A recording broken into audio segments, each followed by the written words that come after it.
이번에는 15번째 물건입니다. 교재 152페이지죠.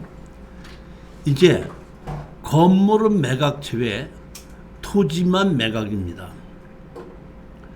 건축물 관리장이 없고 등기부 등본이 없어도 재산세를 내고 있다 그러면 그 사람이 건물 주인으로 해서 건물 주인과 땅 주인이 같으다면은 법정시한권이 있을 수 있습니다. 저는 이거를 낙찰을 받고 추천을 할 때에 재산세를 누가 내고 있느냐를 가르쳐 달라고 그러면 개인 비밀보호법에 의해서 안 가르쳐 주고 있기 때문에 재산세를 땅 주인의 이름으로 내고 있는지 안 내고 있는지는 모르기 때문에 실질적으로 건물은 매각제외 토지만 매각으로 했어도 법정시한권이 있는지 없는지는 잘 알 수가 없지만은 낙찰자 입장에서는 무조건 법정시한권이 있다고 인정을 하고 입찰에 들어가야 되는 겁니다. 저는 법정시한권이 있다고 인정을 하고 들어갔어도 크게 걱정을 하지 않았는데, 자, 그 이유를 보시겠습니다. 여기 보시게끔 되면 대지가 19.96평이면 약 20평밖에 안 되죠. 20평인데 감정가가 얼마죠? 3억 5천이죠. 3억 5천이면은 평당 얼마인 거죠? 네? 1,500이 좀 넘어가죠. 한 1,700 정도쯤 되죠. 그러면 여기에 무허가 건물에 옛날 건물에 사시는 분이 이거를 법정시한권이 있다고 했을 때 이런 정도의 땅에 살면서, 집에 살면서 지료를 낼 수 있는 그 경제력이 없을 거로 보기 때문에 저로서는 법정시한권이 있다고 하더라도 지료를 충분히 받아낼 수 있다고 생각했기 때문에 법정시한권이 있어도 크게 문제가 되지 않는다고 보는 겁니다. 아까 지분 경매는 핵심이 주인 노릇을 하는 사람이 누구냐, 주인 노릇은 있느냐 없느냐인데, 이번에는 핵심이 뭐냐면은 건물은 매각제외 토지만 매각은 건물과 땅 주인이 다 달라서 문제가 생긴 거기 때문에 건물 주인도 힘을 못 쓰고 땅 주인도 힘을 못 쓰기 때문에 이것을 해결하는 방법은 건물 주인과 땅 주인을 합쳐서 하나로 만드는 겁니다. 핵심이. 근데 여기서 아셔야 될 문제가 있습니다. 감정평가사에서는, 감정사는 땅이 얼마 감정, 건물이 얼마 감정 이렇게 감정을 합니다. 그러면 내가 예를 들어서 땅이 1억, 건물이 5천만 원, 총 1억 5천인데 가격이 두 번 떨어진다 그러면은 1억 5천에서 두 번 떨어지면 얼마죠? 7,500이죠. 7,500을 된 거를 조금 높게 써서 8,500에 만약에 낙찰을 받았다고 가정하십시다. 그러면 제가 1억 5천짜리를 7,500에 떨어진 걸 8,500에 샀으니까 반가격보다 조금 더 높게 썼으니까 내가 수익을 상당히 많이 얻을 수 있고 낙찰을 잘 받았다고 생각할 수 있는데 대단히 잘못됐다는 겁니다. 여기서 건물은 매각죄, 토지만 매각해서는 제일 조심해야 될 것이 이걸 낙찰 받았죠. 감정 가격에 의해서 건물을 내가 샀죠. 그 가격. 근데 그 가격을 떨어뜨려서 샀죠. 그러면 내가 건물까지 내가 같이 낙찰을 받았다고 가정하십시다. 또는 건물을 내 걸로 만들었다고 가정합시다.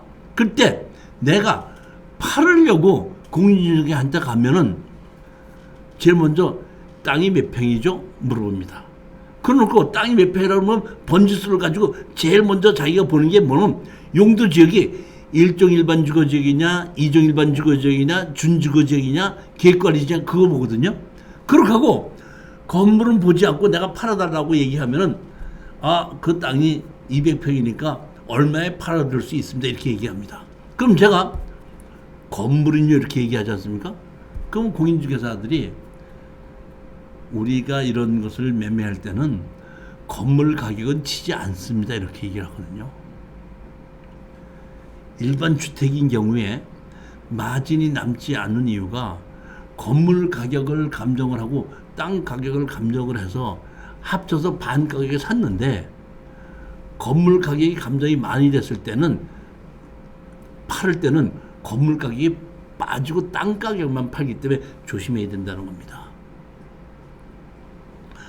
자, 여기에 있는 건물은 매각 제외로 했다 보니까 건물은 감정 가격이 안 들어갔죠. 순순히 뭐예요? 땅 가격입니다. 그러면 이거 낙찰을 받아서 건물 주인에게 내 땅을 팔든지 건물 주인이 건물을 내가 사든지 해결하는 방법은 건물 주인과 땅 주인을 무조건 하나로 만드는 겁니다. 제일 건물 매각 제외 토지만 매각해서 제일 좋은 게 내가 땅을 낙찰받고 건물 주인한테 팔고 나오는 겁니다. 그러면 어떤 것이 내가 땅을 낙찰을 받고 건물 주인에게 팔을 수 있느냐면은 땅 가격이 있고 건물 가격이 있지 않습니까?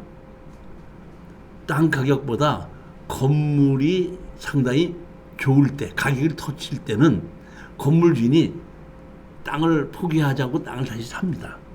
근데 땅값은 비싸고 건물이 나쁘면은 건물 주인이 건물을 던지지 땅을 다시 사지 않습니다. 즉 이 얘기는 뭐냐면 여기는 땅값은 비싸고 건물은 나쁘기 때문에 건물 주인이 내 땅을 다시 산다고 할 수는 없기 때문에 처음부터 이럴 땐 이 건물을 내가 인수해야지 된다는 생각에 입찰에 들어가야 되는 겁니다.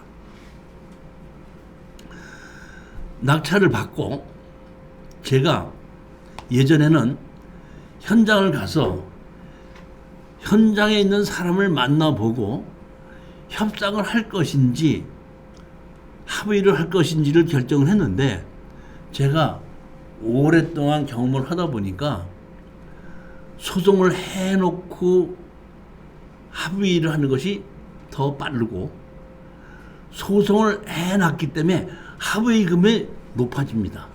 근데 소송을 하지 않고 합의할 마음이 있어도 합의할 때는 상대편이 가격을 깎으려고 얘기를 해요. 근데 내가 먼저 소송을 딱 해놨잖아. 철거하고 나가고 지료를 낸다고 소송을 해놨지 않습니까? 그러면 그 협상을 하는 사람이 내가 협상이 안 되면은 내가 내 건물을 철거해야 되고 내가 지료까지 줘야 된다 하면 엄청난 경제적인 손해가 난다는 것을 이미 알고서 협상에 임하기 때문에 가격이 내려가지 않는다는 겁니다. 따라서 이렇게 건물을 매각 제외 토지만 매각을 할 때는 협상 먼저 하는 것이 아니라 소송부터 먼저 해놓고 협상에 들어가는 겁니다. 그리고 이렇게 건물 매각 제외 토지만 매각해서 소장을 넣게끔 되면은 상대편이 답변서를 내기도 하고 답변에 대한 우리 답변을 한번 내고 한번 하고 그 다음에는 답변을 한 번씩 냈으면 대부분이 판사님이 나오라 그래요. 한번 그럼 출석을 하잖아요. 그러면 판사님께서 원고 누구 나오셨습니까? 예.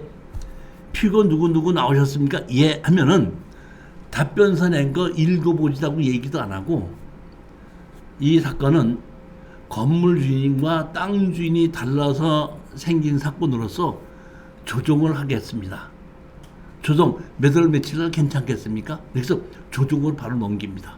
그러니까 답변서를 갖고 다투지 않는다 이거 먼저 조정으로 넘겨놓고 조정이 안 되면 그때 가서 다투는 겁니다. 그러니까 판사님이 대부분 건물 매각 제외 토지만 매각인 경우에는 답변서를 내든지 안 내든지 상관없고 날짜가 잡히면은 대부분의 조정으로 갑니다. 이날도 우리가 건물 철거하고 나가고 뭐 해라 이렇게 했더니 답변서를 냈거든요. 답변서를 냈는데도 불구하고 뭐 그냥 나오더니 보더니 원고 누구 나오셨습니까? 예. 피고 누구 나오셨습니까? 예. 그럼 매달 미치를 조정으로 하겠습니다 하고 조정으로 넘겨버린 거예요. 지분 매각도 협상으로 해야 되고 협상이 안 되면은 경매로 나가는 거기 때문에 상당히 그 간단한 건데, 건물 매각 제외 토지만 매각은 건물 주인과 협상이 안 되게끔 되면은 판결문을 받아도 대체 집행까지 해야 되거든요. 그러니까 시간이 많이 걸리고 강제 집행까지 할 수가 있다, 이런 뜻입니다.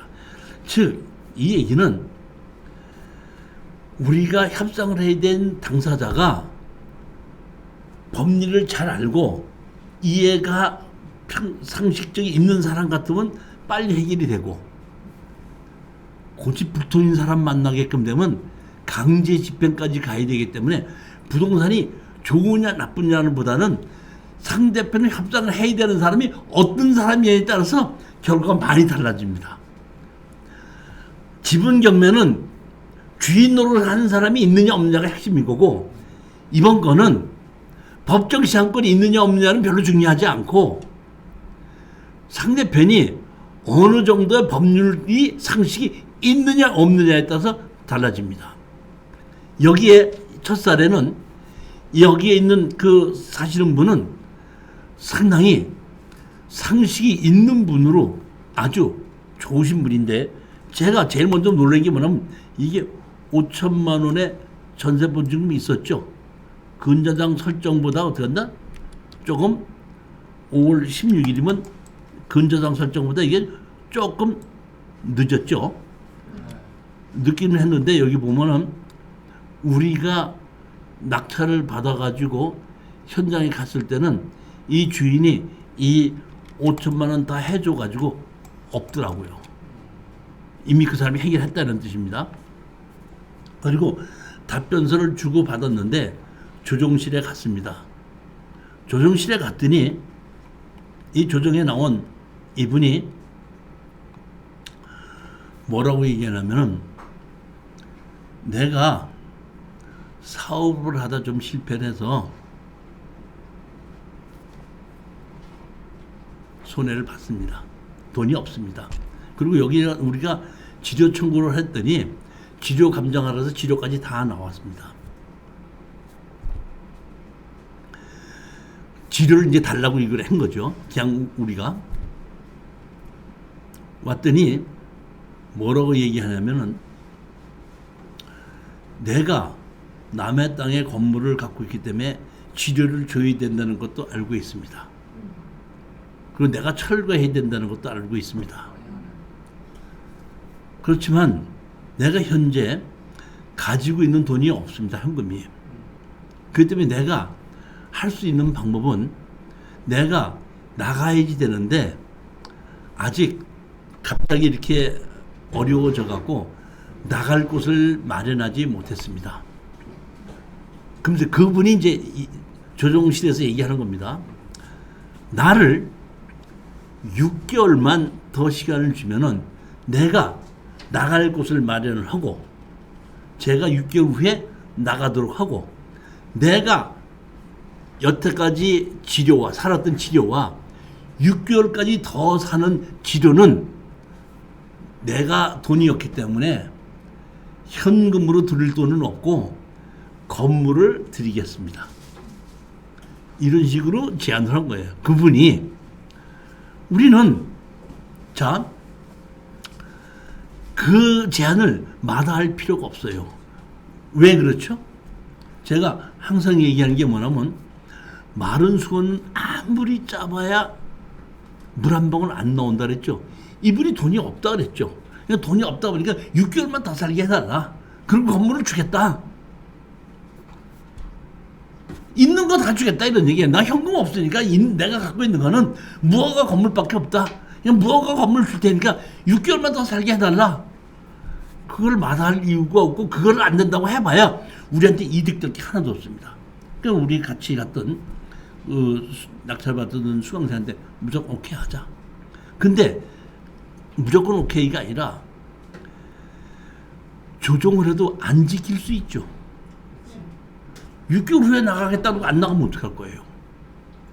그러다 보니까 거기에 대한 단서 조항을 넣어서 6개월까지만 살고 만약에 6개월이 지나도 안 나갈 때는 매월 100만 원씩의 돈을 또 줘야 된다.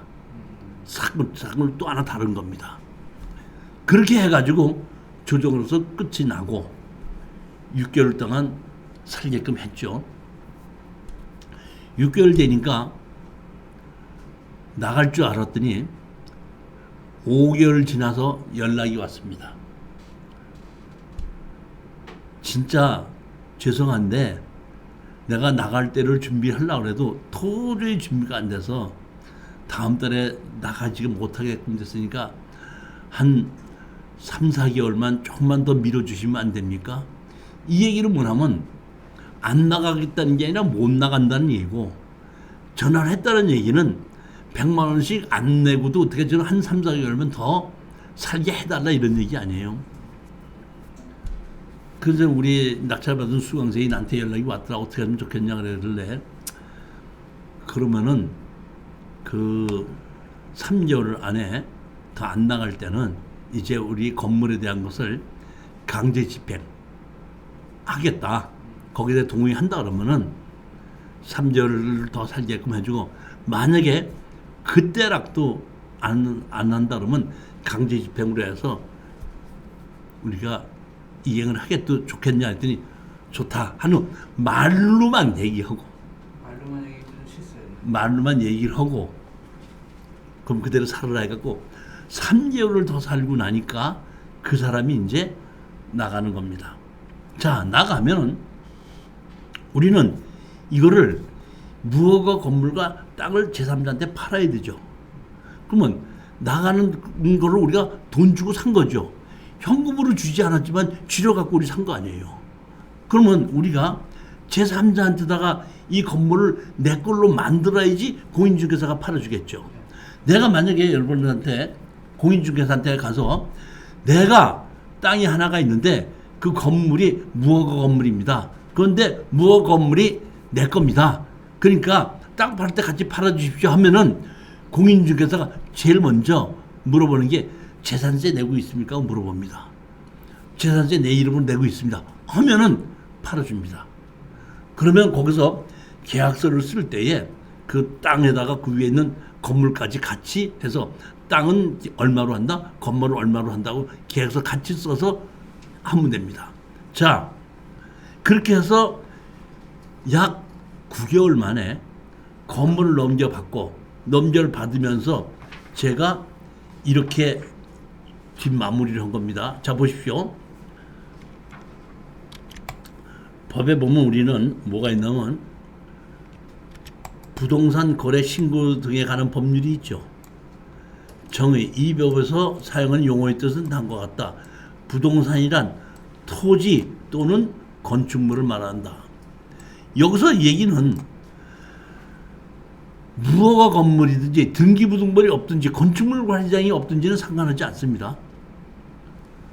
부동산이란 토지 또는 건축물이 주택일 수도 있고 창고일 수도 있고 공장일 수도 있는데 허가도 안 받았고 등기부등본이 없을 수도 있다는 얘기예요. 그렇지만은 이런 건물도 거래를 하면 신고를 하게끔 법이 만들어졌다는 얘기입니다. 그러니까 여기에 있는 대로 해서 우리가 그 땅에 있는 건물을 계약서를 쓰는 거죠. 계약서를 건물을 200만 원으로 한다. 그래서 건물 주인 누구누구가 누구누구의 매매 계약서 한다고 매매 계약서를 같이 쓰는 겁니다.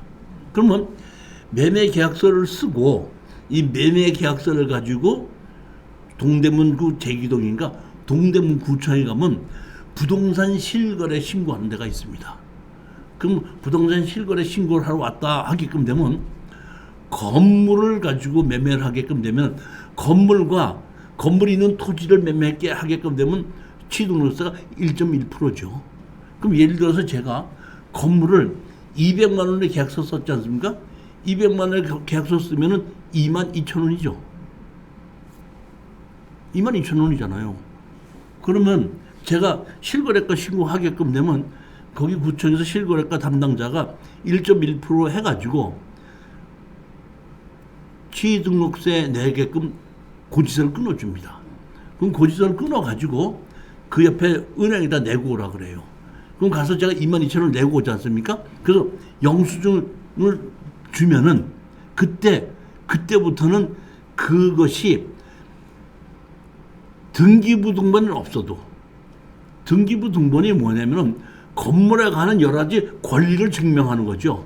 주인이 누구다, 설정이 돼 있다, 압류가 돼 있다는 그 부동산에 관한 주인이라는 것이고 거기에 권리 관계가 등기부 등본인데 무허가 건물도 등기부 등본은 없지만은 등기부 등본이 아니라 대한민국 세법에 의해서 그 건물의 주인이라는 게 입증이 되는 겁니다. 재산세를 내고 있기 때문에. 그러면 내가 취등록세를 냈으니까 그때부터 그 건물은 내가 주인이고 1년에 한 번씩 재산세를 내게끔 되면 그 건물의 주인인 겁니다. 그러니까 대한민국 누구라도 내가 무허가 건물이라도 내가 취등록세를 냈고 재산세를 냈으면은 그 건물은 내 거라는 것이 입증이 된 거예요. 여기서 보면 등기부 등본에 있는 건물이 좋아요? 없는 건물이 좋아요? 있는 건물이 좋아요? 자, 건축물 관리장이 있어야지 등기부 등본 만들어주죠. 그러면 건축물 관리장이 있는 건물이 좋아요? 없는 건물이 좋아요? 있는 건물이 좋아요? 자, 그러면 건축법에서 건축물 관리장 만들어놨죠. 건축물 관리장을 왜 만들었습니까? 집 주인을 보호해주기 위해서 만드는 것 같아요? 아니면 규제하기 위해서 만들어 놓은 것 같아요? 규제. 자기 마음대로 집을 넓히지도 못하고 용도 변경도 못하게끔 만들어 놓은 게 하기 위해서 건축물 관리장 만들었잖아요. 그럼 건축물 관리장을 만들어 놓고 내가 조금이라도 준축을 하든지 용도 변경을 하면 이행 강제금이 나오죠. 근데 건축물 관리장이 없는 걸 내가 증축을 하든지 용도 변경을 해도 과태를 매겨요, 못 매겨요? 그러니까 있는 게 좋은 거야, 없는 게 좋은 거야? 그런 면으로 보면 없는 게 좋은데 없는 건물을 가지고서는 무허가 건물은 사업자 등록증은 안 내줘요. 그런 걸로는 좀 불편하죠. 그렇지만 무허가 건물도 포함이 됐기 때문에 이렇게 계약서를 써서 취등록서를 내 걸 만든 겁니다. 제가 사실 몰랐는데 논산에 있는 무허가 건물이 아니라 실질적으로 그러니까 허가를 받지 않은 건물인데 재산세를 내고 있는 건물이 있는데 내가 그걸 양성화를 시키기 위해서 내가 양성화 신청을 했더니 당신이 그 건물 주인이라는 걸 갖고 오라는 거야. 어떻게 갖고 오냐, 뭐가 없는데 어떻게 했냐 했더니 여기는 이 건물은 재산세를 내고 있기 때문에 그 사람이 주인입니다. 그러니까 그 사람한테서 매매 계약서를 가지고 오십시오 해서 제가 무허가 건물도 이런 식으로 거래가 되고 있다는 걸 그때 세무서에서 가서 알았어요. 그러니까 이런 것이 많이 있는지 내가 그럼 어떤 식으로 서류를 받아야 됩니까 했더니 아예 무허가 건물 매매하는 거에 대한 걸 양식을 복사를 해놨더라고. 이걸 주면서 이대로 하시면 됩니다 그러더라고. 근데 우리는 보면 여기 보면 다른 건 필요 없고 실질적으로 매매 계약서 한 번만 갖다 주면은 취등록세 고지서를 발급해 주더라고요. 그러니까 아까 여기 원래 집 주인이 저기 무허가 건물인 걸 알고 이제 들어간 거잖아요. 그렇죠. 예. 근데 그러면 그 먼저 살던 그 주인은 무허가 건물이니까 재산세나 이런 걸 하나도 안 내고 있었던 거예요. 아니지. 냈는지 안 냈는지는 내가 모른다고 했잖아. 제3자는 안 가르쳐 준다고. 그렇지만 현재 이걸 이 사람한테 우리가 샀지 않습니까? 네. 샀으면 그 사람이 재산세를 내고 있어도 우리가 신고하기 때문에 우리 이름으로 바뀌는 거고 안 내고 있어도 우리 걸로 되는 거고. 그러니까 제가 아까 얘기했듯이 법정 의사권이 있느냐 없느냐는 중요하지 않다. 그러니까 제가 계약서를 가지고 갖다 주니까 우리 이름으로 바뀐 거예요. 그러니까 먼저 번에 그 사람이 재산세를 냈는지 안 냈는지는 알 필요도 없고 일단은 내 걸로 된 거죠. 바뀐 거죠. 핵심이 그겁니다. 그렇게 해서 이렇게 바꾸고 나서 공부를 했더니 제일 많이 또 물어보는 것이 저한테다가 교수님 그러면은 무허가 건물을 샀을 때에 무허가 건물을 갖고 있다고 과태료가 나올 수도 있지 않습니까? 나와야 안 나와요? 무허가 건물 과태료 나와야 안 나와요? 무단으로 용도 변경하면 과태료 나와야 안 나와요? 나오죠. 나올 수 있지 않느냐. 자 그러면 제가 그 두 가지를 갖고 제가 설명을 드릴게요. 형사소송법에 의해서 범죄를 저지르면 고소를 하게끔 되면 경찰이 조사를 하겠죠. 근데 거기에 형사소송법에 보면은 범죄를 저질렀는데 일정 기간이 지나면은 그 범죄를 묻지 않는 형사소송법이 있죠. 형사소송법에 건축법에서 무허가 건축물은 제가 기억하기로는 5년입니다. 형사소송법에 의해서. 그러면 이것이 5년이 지나서 공소시효가 지나면 경찰에서 고소는 못합니다. 그런데 경찰에서 하는 것이 아니라 행정기본법에 의해서 담당 공무원이 과태료를 물릴 수가 있습니다. 그러니까 따로따로 있는 겁니다. 제가 예전에 몰랐는데 이번에 이런 문제가 나와서 내가 변호사한테 물어보고 자세히 알았습니다. 하나는 형사고소를 할 수 있는 게 있고 하나는 공무원이 행정기본법에 의해서 과태료를 물릴 수도 있습니다. 제가 이제 기억이 나더라고요. 한 20년 전에 제가 강남에서 사업자 등록증을 내고 사업을 하고 있을 때입니다. 근데 강남경찰서에서 검찰청에서 나를 오라고 연락이 왔어요. 내가 무슨 죄를 저질렀나고 갔습니다. 갔더니 강남구청 담당자가 내가 회사에서 갖고 있던 자동차에 내가 관리를 안 하다 보니까 검사 기간을 넘겼어요. 검사 기간을 넘겼으면 담당 공무원이 행정기본법에 의해서 그냥 과태료를 물릴 수도 있는데 이 담당자는 과태료를 물리지 않고 고소를 했어. 그래가지고 검사가 날 보고 오라는 거야.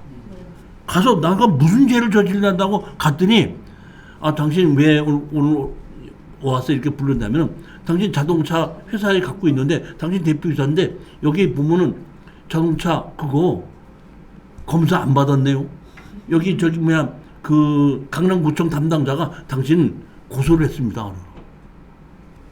그때서야 내가 아는 거예요. 그러니까 옛날에는 그 무심코 지나갔는데 지금 가만히 보니까 그렇게 고소를 할 수 있다 이런 뜻입니다. 그렇지 않고 고소를 하지 않고 담당 공무원이 그냥 과태료를 매길 수 있는데 과태료를 매겨봐야 뭐 벌금으로 얼마 나가 있고 그냥 내가 자동차 벌금 속도 위반해서 안 냈는데 고지서가 날라왔는지 안 날라왔는지도 모르다가 내가 팔려고 봤더니 7개나 돼 있어요? 그럼 내야 되겠네. 이렇게 한 거 아니야 보면은. 그러니까 사실 뭐 실질적으로 그렇게 해도 과태료가 있다고 하더라도 안 내는 경우가 많잖아요. 그러다 보니까 담당자가 그렇게 하지 않고 아예 형사고소를 해버린 거야. 그래서 내가 이렇게 두 가지가 있다는 걸 내가 알았어요. 그래서 내가 변호사한테 물었더니 그거는 형사소송법하고 행정기본법하고는 법 자체가 다릅니다. 그렇기 때문에 형사소송을 하지 않고 기소권이 없다고 하더라도 행정기본법에 의해서는 담당 공무원이 과태료를 물릴 수가 있는 겁니다. 이렇게 얘기를 하길래 내가 집에 와서 행정기본법 다 찾아보고 했더니 이렇게 부정한 데 있으면 담당 공무원이 과태료를 물릴 수 있는 것도 있더라고요. 자, 그러다 보니까 제가 여기 보면 제재 처분의 제척기간 있죠. 행정기본법에도 제척기간이라는 것이 있더라고요. 그래서 행정청은 법령 등의 위반 행위가 종료된 날부터 5년이 지나면 해당 행위 위반에 대하여 제재 처분을 할 수 없다. 다시 말하면 잘못된 것을 저질렀어도 제척 기간이 5년이 지나고 나면은 5년이 지나고 난 다음에 공무원이 너 이거 옛날에 10년 전에 무허가 건물 지었네? 이렇게 해서 할 수 없다 이런 뜻입니다. 다만 여기 보면 다음 각호의 어느 하나에 해당되는 1항을 적용하지 아니한다. 이겠죠. 그러니까 원래는 5년이 지나면 제척 기간에 의해서 없어지는데 5년이 지나도 안 없어지는 건 언제냐? 인허가를 받을 때 거짓이나 부정하게 받았을 때는 안 된다 이런 뜻입니다. 당사자가 인허가나 신고의 위법성을 알고 있었거나 이렇게 하면 된다는 걸 알고 있거나 중대한 과실로 알지 못하게 된 경우에는 그런 경우에는 이거를 적용하지 아니한다. 이런 것이 있기 때문에 대부분의 무허가 건물을 지어놓고도 몇 년이 지났다고 했어요. 한 4, 5년 지나고 나면은 과태료가 안 나오고 형사소송으로 해도 기각이 되고 이런 경우가 많이 있다는 얘기입니다. 그러니까 제가 이렇게 있기 때문에 이 행정기본법에서 제척기간이 있다는 것을 우리가 알고 있자는 얘기. 그 제척기간이 뭐예요? 5년이다 이런 얘기입니다.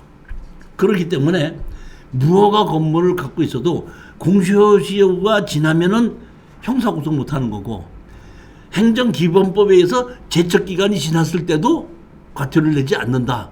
이런 법이 있다는 것을 우리가 알고 있자는 겁니다. 근데 핵심적인 거는 뭐냐면 여기 왜 건축물 관리장에 뭐로 나오죠? 위반 건축물 이렇게 나오죠. 이 위반 건축물로 적는 순간 여기 밑에 보면은 뭐뭐 건축물 관리장 밑에 보면 뭐뭐뭐를 위반했다는 것이 적혀지거든요. 이거는 고치라고 그랬는데 고치지 않았기 때문에 범죄 행위가 끝난 게 아니라 범죄 행위가 계속 진행되기 때문에 제척 기간에도 들어가지 않고 공소시에도 들어가지 않는다는 겁니다. 이렇게 무조건 고쳐야 된다는 겁니다. 근데 고치고 나면 바로 저거 없어지는 거잖아요. 고치고 나면은 위반 건축물 내가 원상 복구했으니까 고쳐달라고 얘기하면은 담당자가 와서 보고 위반한 걸 고치게끔 되면 다시 삭제를 해주죠.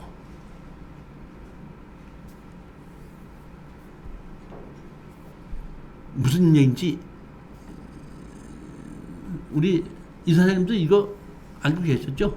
아니 행정기본 저는 처음 들었는데. 행정기본법에도 이런 것이 있더라는 걸 내가 이번에 알았어요. 변호사가 얘기하더라고 나보고. 아 그거는 형사고소하는 거하고 과태료 매기는 건 다릅니다. 그러니까 형사고소하지 않고도 뭐 내가 뭐야 보면은 이행강제명이 나오는 경우가 많잖아요. 그게 그런 행정기본법에 의한 거기 때문에 그 자체가 다릅니다 해서 그 행정기본법에 의해서 다릅니다 하기 때문에 내가 행정기본법을 찾아봤더니 행정기본법에 이런 것이 있더라 그것을 알아서 그래서 형사고소하지 않아도 과태료가 나올 수 있다는 것은 행정기본법에 의해서 나올 수가 있다는 것도 알았다는 겁니다.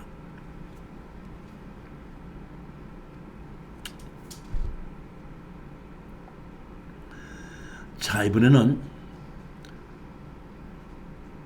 무허가 건물인데 이것도 집주인이 상당히 양호한 사람이에요. 제가 건물 매각 중에 토지만 매각해서 제일 좋은 것이 건물주에게 내 땅을 팔고 나오는 게 제일 좋다 그랬죠. 자 이게 그런 얘기입니다. 보면 여기 보시면 뭐가 나왔죠? 토지만 매각 건축물 관련이 없어요. 무허가 건물입니다. 근데 여기 보시게끔 되면 2,600에 시작했는데 2,100만 원까지 제가 떨어진 거를 제가 80%대 낙찰을 받았죠. 자 그러면 여기 얼마죠? 109평이죠. 109평인데 여기 보면 2,600만 원에 했다는 얘기는 한 평당 한 25만 원 정도의 감정을 했다는 얘기죠. 땅을. 제가 알고 있기로는 논산에 있는 이런 양천면에 이렇게 땅은 30만 원에서 40만 원은 제일 싸도. 그리고 공주나 이렇게 더 시골에 아주 있는 땅도 기본이 15만 원에서 20만 원은 무조건 갑니다. 기본이. 근데 제가 보기엔 이거는 땅 가격을 조금 낮춰서 감정을 한 것 같은 느낌이 들고 특히 제일 제가 이거를 입찰에 들어가겠다고 생각한 건 여기 보면 빨래가 이렇게 널려 있죠. 빨래가 널려 있는데 빨래를 자세히 보게끔 되면 아이들이 있는 집이야. 제가 경매를 많이 낙찰을 받아가지고 협상을 해볼 때에 아이들이 있는 집은 90% 협상을 합니다. 이사 가려고 안 해요. 그렇지 않고 아이들이 없이 노인네 혼자 살거나 둘이 살면은 돈 조금 많이 달라면 아휴 던져버리고 그냥 가는 경우가 더 많습니다. 근데 제가 봤을 때 이걸 보고 이거는 건물 주인이 땅을 사겠다고 협상을 할 수 있고 땅 자체도 별로 비싸지 않잖아요. 그러니까 80%에 추천을 한 겁니다. 낙찰을 받았어요. 낙찰을 받았는데 이거는 우리 그 수강생이 이제 코로나 전일 거예요. 이게 몇 년도죠? 2000년도면은 코로나 바로 전이죠. 그때는 제가 우리 수강생들하고 경매로 나온 물건을 가지고 제 스타일이아타고 같이 답사도 갔는데 여기서 같이 답사를 갔었어요. 그분이 한 분이 제가 이거 좋다고 그랬더니 그럼 자기가 입찰에 들어가겠다 해가지고 그분이 경매로 들어와서 처음에 강의 한 2, 3개를 듣고 현장 답사 갔다 온 다음에 입찰에 들어간 겁니다. 그래서 이제 내가 해결해 주는 거를 이제 나하고 같이 다 하는 겁니다. 그래서 제가 제일 먼저 뭐부터 먼저 하죠? 소장부터 먼저 내는 겁니다. 소장 내고 협상을 하는 거죠. 제일 먼저 여기 보면 우리가 낙찰받은 땅은 이 땅이죠. 근데 여기 노랗게 이렇게 만들어져 있죠. 그러니까 지적도상으로는 이만큼이 우리 땅인데 실질적으로 이만큼을 바꿔서 쓰고 있는 겁니다. 여기 보시게끔 되면 보시게끔 되면 땅이 이렇게 생겼잖아요. 근데 여기 보면 출입구는 이쪽에 있잖아요. 그러니까 가운데가 출입구 있는 땅을 이 옆에다가 출입구를 만들어 놓고 이 땅은 이 사람이 쓰고 있는 거예요. 이렇게 뭐야? 자동차를 만들어 놓고 뭐야? 이것이 트랙터인가? 이거 만들어 놓고 쓰고 있는 거예요. 보면. 그러니까 우리는 할 수 없이 피고가 두 사람이 되는 거예요. 한 사람은 이 사람은 건물 철거하고 나가라.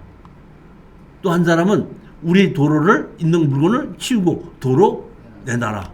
이렇게 해서 피고 1, 피고 2 해갖고 소장을 집어넣었더니 여기 파워포인트에는 제가 만들지 않았지만은 건물 주인이 뭐라고 답변을 했냐면 무허가 건물이지만은 자기가 직접 집을 지었다.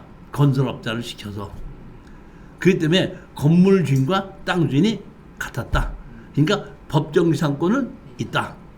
이런 주장을 해서 우리가 반박을 뭐라고 했냐면 좋다. 그러면 니네들이 네가 진짜 건물을 지었다 그러면 너 건물업자 누구한테 지었고 네가 직접 지었다 그러면은 건물을 그러니까 자재를 산 영수증이 있을 거 아니냐. 영수증 내놓으면은 우리는 그 법적 의사권 인정하겠다. 이렇게 했는데 답변서를 우리가 소장을 냈고 답변서를 냈고 우리도 또 답변서를 냈는데 판사님이 건물 매각죄의 토지만 매각으로 나온다 그러면 답변서 봐요 안 봐요? 안 본다 그랬잖아요. 그냥 몇 월 며칠 날에서 나오러 갔어요. 갔더니 원고 누구 나오셨습니까? 예 나왔습니다. 오케이. 피고 1 누구 나오셨습니까? 네 나왔습니다. 피고 2 누구 나오셨습니까? 네 나왔습니다. 아무 얘기 안 해요. 몇 월 며칠 날로 조정으로 넘길 테니까 몇 월 며칠 날 몇 시인데 괜찮으십니까? 예 괜찮습니다. 피고들한테도 몇 월 며칠 날 괜찮습니까? 괜찮습니다. 해가지고 바로 소장을 내고 건물 매각 제외 토지 매각인 경우에는 제가 보면 90%가 제일 먼저 답변서를 내든지 안 내든지 상관하지 않고 첫 재판에 가면은 조정으로 잡습니다. 조정 날짜가 이제 잡혀고 나오는데 이 건물 주인이 급하게 나 나가오는 거를 팔을 잡고 잠깐 보러 가자 그러더라고요. 왜 그러냐 그랬더니 자기가 이 건물 주인인데 이 도로하고 이 땅하고 맞바꾸자 이거야. 아니 지금 도로 맞바꾸는 게 중요해? 건물 허무는 게 중요해? 근데 이 건물 주인 한 사람 말도 못 붙이게 하고 만들고 이 사람 주인이 와서 먼저 날 끌고 가서 맞바꾸자 이런 얘기야. 그래서 내가 조금 좀 뭐랄까 좀 말은 못하겠고 이렇게 얘기했지. 일단은 여기 건물 주인과 협상을 해보고 협상이 끝나고 나면은 만약에 건물 주인이 내 땅을 사지 않는다 그러면은 뭐 맞바꾸는 걸로 협상을 하면 되겠죠. 근데 건물 주인이 내 땅을 산다 그러면 협상할 필요도 없잖아요. 내가 하겠습니다 그랬더니 예 알았습니다. 그러니까 그 사람 빚고 나니까 이제 건물 주인이 이제 와서 땅을 내가 다시 사겠습니다 이렇게 얘기를 하더라고. 저는 사실은 건물 주인이 땅을 살 것이라고 생각하고 추천한 거예요. 그러니까 내가 원하는 대로 된 거다 보니까 이제 가격만 결정하면 되거든요. 그러니까 제가 건물 주인께서 땅을 사신다 그러면은 제가 건물 주인한테다가 파는 게 맞는데 그렇다고 내가 많이 받을 수는 없고 실거래 가격으로 받아야 되는데 제가 여기 실거래 가격 조사해 봤더니 한 50만원에서 60만원 정도 가는 것 같던데 이 얘기는 내가 보면 일단은 50만원에서 시작해보자 이런 뜻이다 보면 109평인데 이제 100평만 치더라도 50만원, 5천만원 되는 거 아닙니까? 그렇게 해서 그렇게 되는 것 같은데 하고 내가 이제 던졌습니다. 그랬더니 그 사람이 깜짝 놀랐더라고요. 그거 잘못된 생각입니다.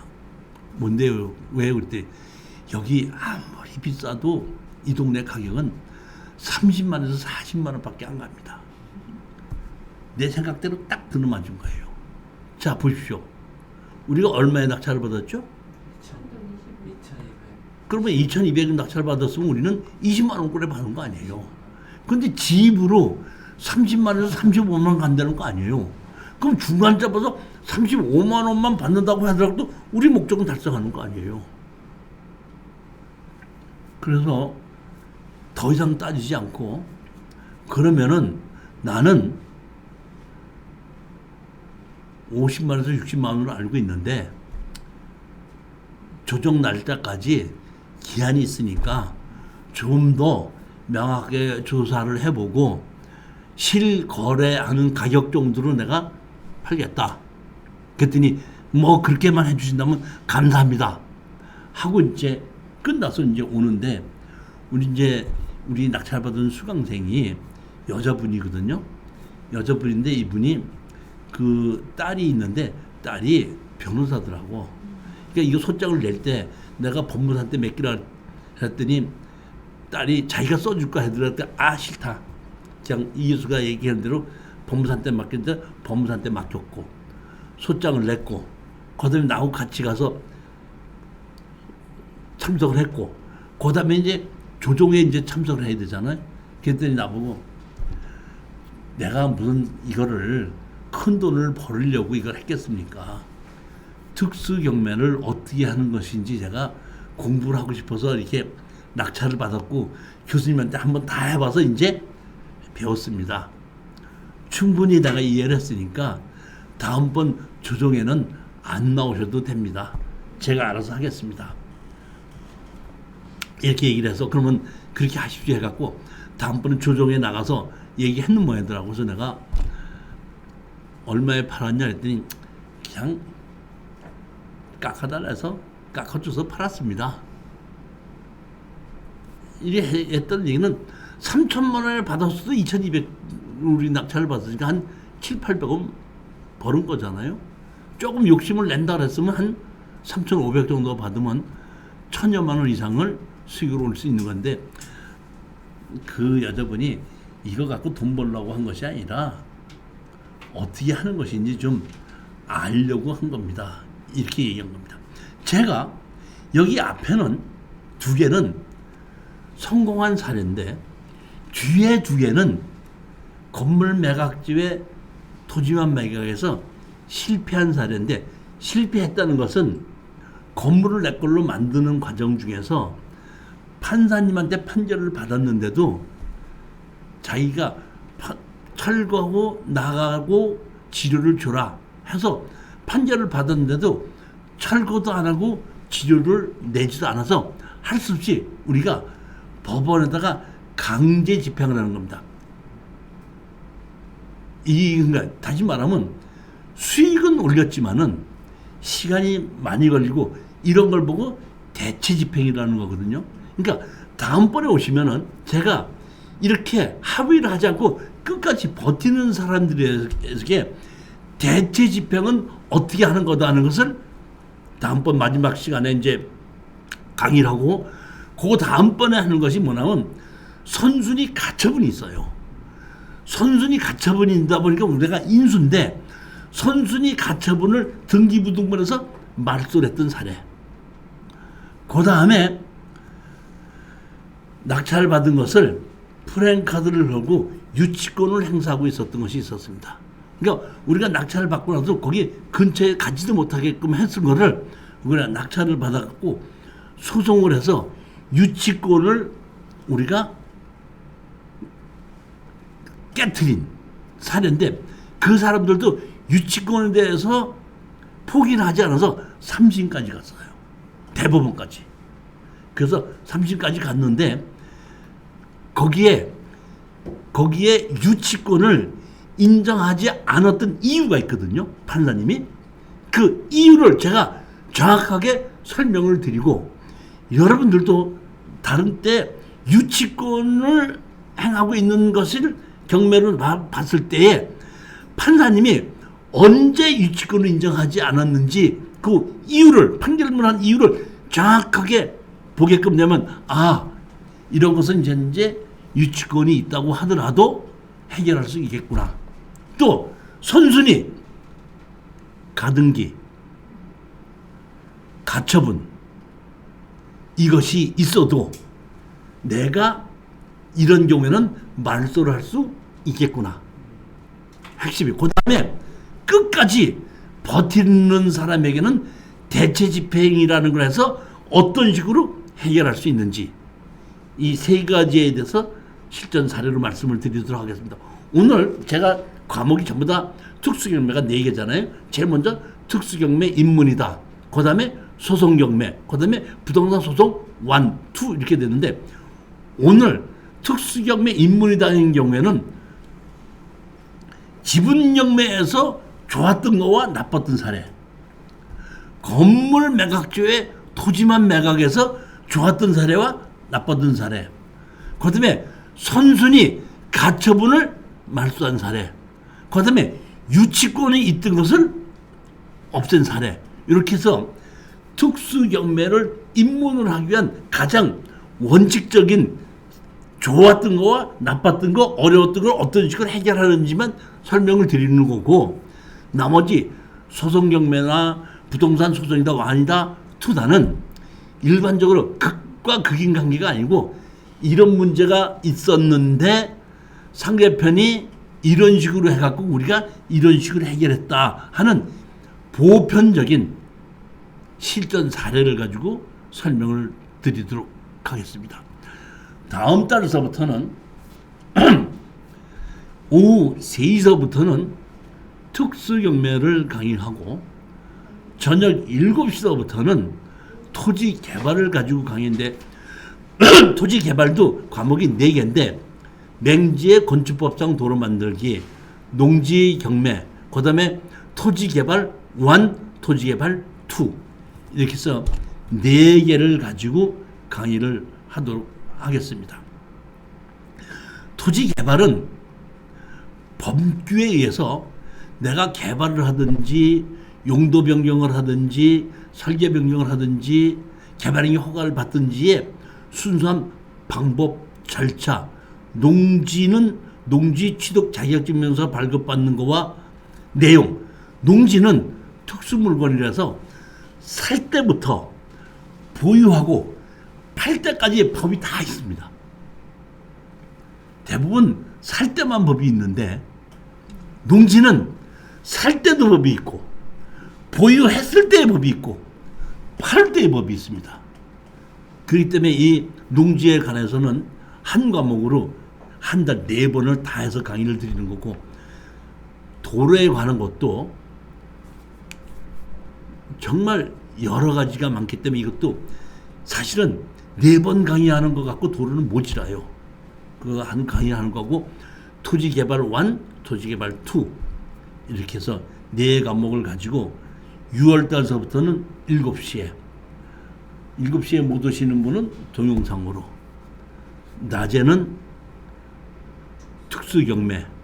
특수경매는 특수경매 입문이다, 소송경매, 그 다음에 부동산 소송이다 1, 부동산 소송이다 2 해갖고 전부 다 실전 사례를 가지고 설명을 드리도록 하는 강의라고 하시면 되고, 이 특수경매 강의도 동영상으로도 얼마든지 들을 수 있으니까 지방에 계신 분들은 오실 생각하지 말고 동영상으로 신청하시게끔 제가 1년 동안 동영상 밴드에 초청을 해드리니까 동영상으로 들으시도록 하고, 이게 IMF가 아니라 코로나가 난 다음에 동영상을 만들었는데, 예전에 토지개발 강의할 때는 와서 녹음을 좀 하겠다 하면서 핸드폰을 놓고 녹음을 해요. 그거 녹음해서 뭐 하냐 그랬더니 운전하고 다닐 때 음악 듣지 않고 내 강의 듣는데 그래서 몇 번 해서 듣게끔 되면은 토지개발에 대한 이해를 좀 빨리 할 수가 있습니다. 이게 근데 지금은 코로나 이후에 동영상으로 만들어 놨기 때문에 동영상으로 시간 날 때마다 조금씩 들으시면은 편하다고 생각합니다. 자, 오늘은 여기까지 강의하고 다음 주에 다시 뵙도록 하겠습니다. 자, 안녕들 들어가십시오.